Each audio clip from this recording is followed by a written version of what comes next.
it. Really, from the bottom of my heart, I cannot thank every single person in this room enough. I'm so grateful for you. I have a great place in my heart for you, and I'm really, really excited that you're part of this program and that you've chosen, okay, to get better, okay? That's a major thing. A lot of kids in the summertime, they waste the summer. Sit around, home, doing nothing. Everybody in this room chose to get better, and I'm extremely proud of you for that. Because we're all here to get better, I want to give you 3 thoughts, which are the theme of the summer, that will hopefully help you get better. Number 1, I grew up in Baltimore, Maryland, and had a dream at a very young age to play college basketball. I was very, very lucky that I had a great coach that lived near me. His name was Coach Katz, that he started to train me at a very young age. And he's actually coming to camp tomorrow. He's going to be our first guest speaker, my coach who raised me, and I'm very, very excited about that. He hasn't been to Israel since 1985, and I'm glad that he's here, and I'm glad that you're going to be able to learn from him. But when he knew that I wanted to play college basketball, he actually told my mother when I was 9 years old, he said to my mom, "You're not going to have to pay for college for this kid. He's going to get a Division I scholarship." That's what I told my mom when I was 9 years old. He was sure. And when I was 16 years old, he said, "Tamir, I'm going to take you to play with college basketball players." Now, in my neighborhood or wherever I played up until then, I was pretty confident on the basketball court in my ability. But at 16, to go play against college players, that was a very big wake-up call for me. We went down to a college in Baltimore called Goucher College. And he had me playing one-on-one against somebody. Okay? And I was so frustrated. It was the first time in my life that I tried to make a crossover and I got the ball stolen from me. It was the first time in my life where I would make a move and I couldn't easily pass my defender. Or I went up for a layup and I get my shot blocked. And it was physical. I just couldn't do it. I wasn't strong enough yet. I wasn't fast enough yet. And I was really, really frustrated. So much so that one time after I was playing this one-on-one, I went for a layup. Guy blocked me. Underneath the hoop, they had those blue pads. I put my head up against the blue pad, and I started crying. I was so frustrated. So frustrated. I was crying. 16 years old at Goucher College. All of a sudden, I feel a tap on my shoulder. I turn around, and it's Coach Katz. And he said, "Tamir, this is actually very simple. Do you want to do this? Do you want to play college basketball or not? Because if you don't want to do this, let's go home right now. There's no hard feelings. Let's just go home. But if you want to play college basketball, you are going to have to be able to play against guys like this. Guys that are this fast, guys that are this strong. If you don't want to be here, let's go. But if you want to be here, you have to pick yourself up, stop crying, and get back out there. In other words, you need to leave your comfort zone. Up until this point, I was real comfortable training the way I was training, playing against who I was playing against, but I got a big wake-up call. Do you want to play college basketball? Do you want to reach your potential? Number 1 lesson, you got to get out of your comfort zone. And I did. I got myself back on the court, and I started playing against this guy, and I played a lot better. After we played one-on-one, if anyone's been to Goucher College, you know there's 2 gyms. There's an upper gym, and there's a lower gym. I was playing one-on-one in the upper gym. Before we left, we just walked downstairs to see what was going on in the lower gym. In the lower gym, there was another Goucher player. As I walk in the gym, he throws the ball up off the ground, catches it, and does a reverse dunk. I'm 16 years old. I'm like, wow, I would love to be able to do that. I could regularly dunk at 16, but could I reverse dunk off an alley-oop with 2 hands? No way. In my mind, at that moment, I thought. Player comes over to me and he says, "You know what? Let me show you how to do it." And at that moment, I was already out of my comfort zone. Why? Because what happened upstairs. It made me think to myself, hey, maybe I can try something new. I'm already out of my comfort zone. I've broken my regular habits. And I think after the 4th try, I threw the ball up, caught it with 2 hands, and for the first time in my life, dunked it reverse with 2 hands. And it was only because I left my comfort zone. What does that mean here? at camp. You want to be great, which we all want to be great. That's why we came here. You want to reach your potential, you have to leave your comfort zone. What does that mean? That means how many kids your age at 6:30 in the morning are getting up in the summer? Not many. Leave your comfort zone. Get up, come down to shul. Be mindful. What does it mean, be mindful? It's very hard to be mindful. There's a million things going on. It's harder more than ever now. But you know what? If I'm a prayer, I'm going to pray. If I'm a training, I'm training. If I'm eating, I'm eating the right things with the right intention. Making a blessing. Washing. Doing the right things.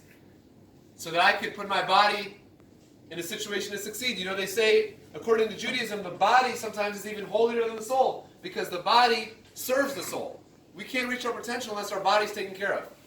When I'm at training, I'm listening to every single coach. I'm a sponge. I'm leaving my comfort zone. I don't know everything about basketball. I'm going to leave my comfort zone.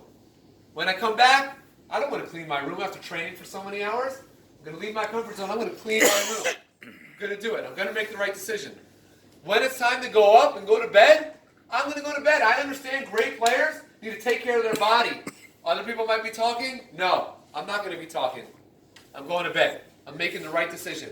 I'm leaving my comfort zone. So lesson number 1, you want to be great, you have to leave your comfort zone. Thank you. Number 2 theme of this year's camp. After my first year of playing professionally in Israel, played in college Division I on a scholarship without playing on Shabbat, came to Israel, played professionally, and right after my first year, I entered into the IDF. I wanted to serve in the IDF. It was important to me. Now, when you go to the IDF, they test you. Okay? They give you a mental exam. They give you a physical exam. They test your reactions, your reflexes, everything about you. And then when you're done, they tell you what unit you're going into. And when I was done, they sent me to an APC unit. Does anyone here know what an APC is? An Armor Personnel Carrier. It's a small tank. When they told me I was going to APC, Nagmashim in Hebrew, I thought my basketball career was out the window. Can't hardly fit in the tank. Picking up this heavy equipment to fix the tank. This is not the right place for a basketball player. I wanted to do the IDF, but I wanted to do a place that wouldn't ruin my career. So what did I start doing? I didn't think positively. I had preconceived notions of what it was going to be like being in the Nagmashim. I did everything possible to get out of that unit. I called everyone. I spoke to my mifaked, to my sergeant. Get me out of here. This place is going to ruin my career. I want to play professionally after this, and I got no chance if I'm in this unit. First door gets shut in my face. Second door gets shut in my face.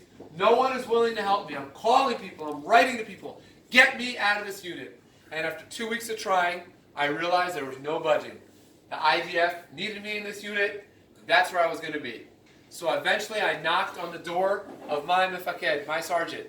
And I said, his name was Meni. I said, I'm sorry, Meni. For 2 weeks I've been doing everything possible to get out of here. Let me tell you about my story. Came from America. Hear about myself. I play professional basketball, and I want to continue to play after this. He says, there's no problem. What do you need? I said, well, I want to train every day. I need a lift, and I need to work on my skills. Gave me 2 hours a day on the spot. Whatever you need for basketball, go ahead. Gave me 2 hours a day to train. Any other thing else I ever needed for my career, he opened up all the doors for me.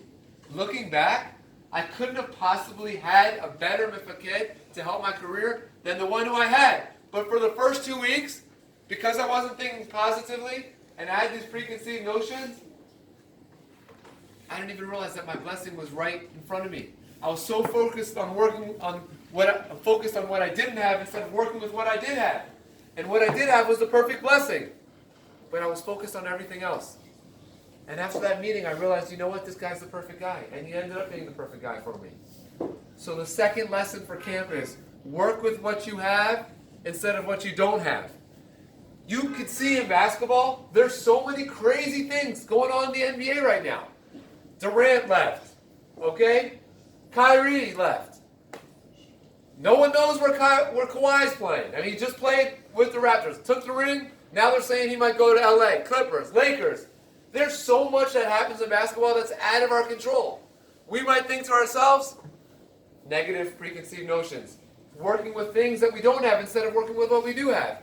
But if you want to be great, work with what you have. I'm telling you right now at this camp, there are going to be times where you're playing on your team and you're going to be thinking to yourself, oh my God, where's the guy who was with me last week? He's not here. There's kids that are in this camp that's for 2 days. There's kids in this camp that are here for the first week. There's kids in this camp that aren't even here yet, that aren't coming for another week and only be here for the last week or the second 2 weeks. Meaning there's a lot of stuff that's out of your control. And as a player, you might think to yourself, I can't play like this. No. You want to reach your potential, work with what you have. This guy's on the court with you right now, lift them up. You're playing against another team, don't worry about it. And they're fouling you, that has nothing to do with you. Work with what's in your control. First week, you might be with the younger kids, 13, 14. Next week, you might be with the older kids, 15, 17. It doesn't matter where you are on the court. Work with what you have. Something's wrong at camp, use your words. Okay? Work with what you have. You have Ira, you have Ayala, you have the rabbi, you have me. You have everything you need to have a great summer. You got NBA coaches coming. You got Barak, Noam, Judah. We have an amazing staff. We'll have more coaches there tomorrow. You have an amazing facility. You have water. You have food. You have coaches that love you and care about you. Work with what you have instead of what you don't have. On and off the court. So the first lesson of the summer is to help us reach our greatness is what? Come out of our? Second one is work with what you have. Third one. Now we're going to hear from Ira. Okay? Third lesson for success is, has anybody here ever heard about the Miracle on Ice? Yeah. Miracle on Ice, 1980 I believe it was. Amateur American hockey players playing against the best professional hockey players in the world in the Olympics. What did the American coach do to prepare them, amateurs, to play against the best professionals, Russians? What? He decided he was going to work them really, really hard. Their training camp was incredibly difficult. And these players weren't even that talented. They were amateurs. What did he do? He worked them harder, worked them harder, worked them harder, worked them harder, so much so that the players finally came over to the coach and they said, Coach, we can't take this anymore. How much longer are you going to run us through these type of practices? We can't do this anymore. And the coach gave a brilliant answer. He said, we're going to keep training like this until you're more focused on the letters on the front of your jersey instead of the letters that are on the back of your jersey. What's on the back of your jersey? Your name. What does that represent? Selfishness, exactly. What's the name on the front say? Team USA. And they got that point. And that's what made them a receptacle to win and participate in what we now know is called the Miracle on Ice. It was all because they weren't selfish. If you really want to grow and really be great, you got to think about the greatness of this camp. Not thinking about we're all one team, we're all one family. If you do that, your name on the back, you'll already be a better player. I don't know if you guys know, but college basketball, Division I basketball, 6:30 in the morning when I was in college, they max you out in the weight room. Meaning the strength coach knows how strong you are. They've already tested it. And they max you out to a level that you can never even imagine. How in the world at 6:30 in the morning could you do that? Especially someone like me, who I had to get up even before that to pray. I didn't have the meal that they ate because the food wasn't kosher. I just had whatever kosher food I had. How was I expected to lift that much weight? There's only one reason. Because the players in Division I pump each other up. You got this. You can do this. Get out there. Let's go. And the more they pump each other up, the more they can accomplish themselves. And that's what we're looking to see. Somebody falls down on the court in this camp, we rush to pick them up. Somebody can't make it through one of the drills in CrossFit because it's hard and we're supposed to be doing 10 chin-ups and one of the players here is stuck at 6 or 7. Everyone in CrossFit is going to help that person say, you got this. And by doing that, that person's going to reach their goal and the person cheering them on is also going to reach their goal. You want to be great, you got to think about everybody else, not just yourself, and you'll automatically reach your potential. I want everyone to always remember these 3 lessons, because with these 3 lessons and the work ethic and the environment of this camp and the infrastructure of this camp, you guys are going to have an incredibly successful summer, on and off the court, so much so that by the time it's over, we're going to ask you how much better you are in the areas of the game that you just said you wanted to get better at on the first night. And you're going to say, not only did I get better at that specific things, these guys spoke about defense, these guys talk about ball handling, they're going to say, I got better in every facet of the game. I feel very accomplished as a person, and I can't wait to show everybody back in my school how much better I got. And I'm going to be an ambassador of goodness and kindness, person who lives a very happy and healthy life. And that's what we want from you. That's why we invest all of our energy, work day and night to put this camp together. It's our honor to serve you. I feel like everything we went through in our life, for you specifically as a player, I went through it so that I can teach it back to you. So remember those 3 things, and we'll have a great summer. Number 1, out of your... Number 2. What's number 2? Work with what you have instead of what you don't have. Number 3. Love you guys. 2 claps. 2 claps. 2 claps for the best summer ever. 2 claps for the best summer ever. All right, Coach.